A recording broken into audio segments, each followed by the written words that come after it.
Hi guys, welcome back to my YouTube channel. Today I'm going to show you one of my absolute favourite card designs. It's really easy to make, you don't need many supplies and you can make it for all different kinds of occasions. It's perfect for beginners. Let's get into the tutorial and I'll show you how to make it.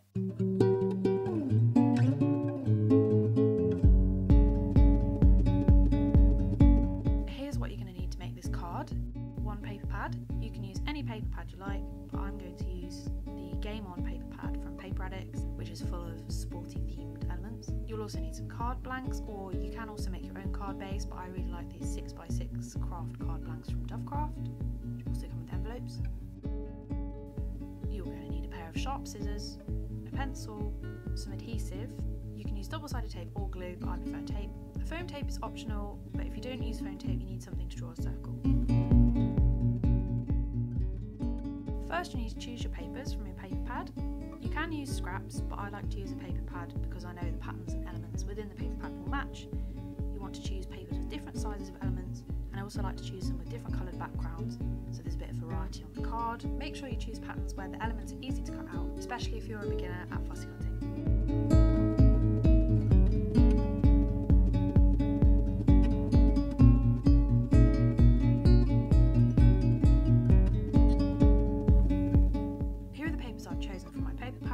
Don't forget each one is double-sided, so there's more patterns than shown here. To start off this card, we're going to take the card blank. I'm going to fold it and make sure it's the right way up. I've used my bone folder here to make sure I get a good crease, but you don't necessarily need this.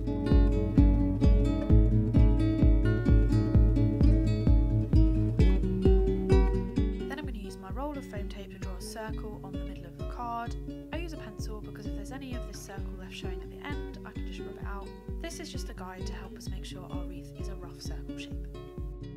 The next step is to roughly cut out the elements you want to use from your papers. I like to roughly cut them first so I don't have huge sheets of paper on my desk and I can see roughly how much I need to cut out. As long as you choose elements with lots of different coloured backgrounds, they will gel together on the final card. Paper pads also usually designed so all the different patterns coordinate with each other.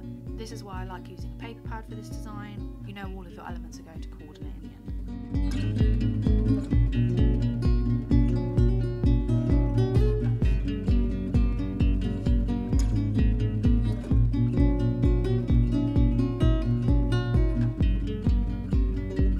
So now you've got all of your elements, you need to fussy cut each one out.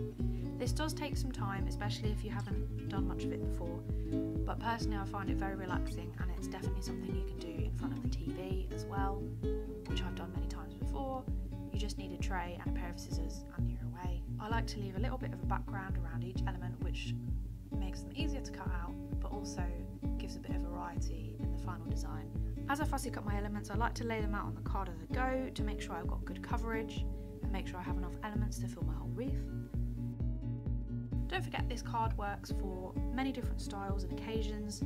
I've made this with all different kinds of paper pads, so you can make a floral wreath, you can make a sporty one like this. You can essentially use any paper pad you like as long as it has elements you can fussy cut out, and it's really easy to put together as long as you have a bit of patience to cut out some elements. I've made masculine cards, feminine cards with this technique. It's a really good card to go to when you're feeling uninspired and you're not sure what to make because it's really easy to pull together. It doesn't require too much creativity. It's also a great warm-up exercise if you want to do something creative but you're not sure where to start.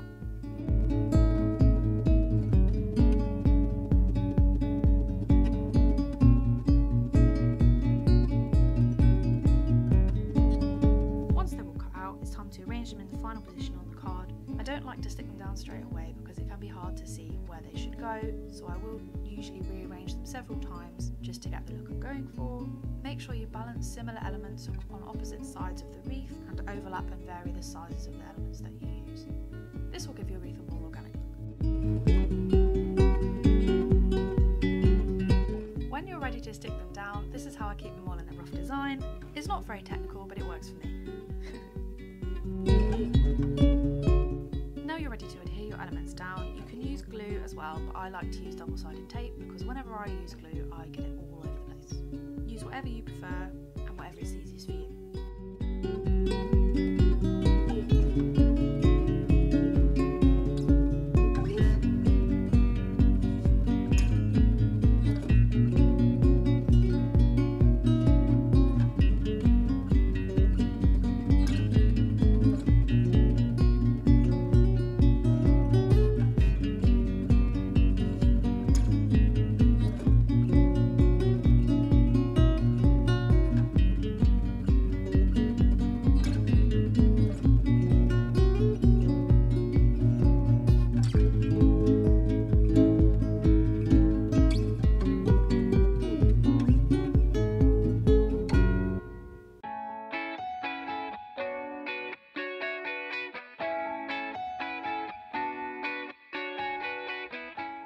step is to finish your card off with a sentiment. I tend to find a sentiment in the paper pad that I've been using. Most paper pads do include at least one sheet with sentiments on.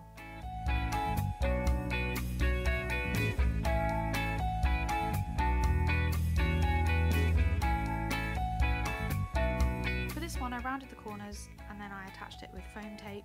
You don't have to do this, but I do like the effect it gives.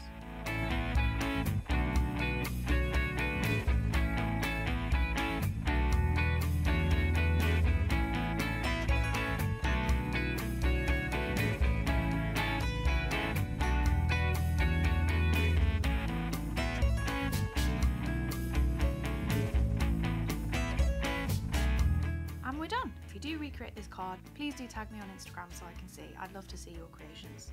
My Instagram is @metababycow and you can find the link to it in the description box. I hope you give it a go, especially if you're a beginner, because it's a really easy card to start with and you only need minimal supplies. Thanks very much for watching. I hope you enjoyed my tutorial and learned something. Please consider subscribing to my channel for more videos like this. See you soon, bye!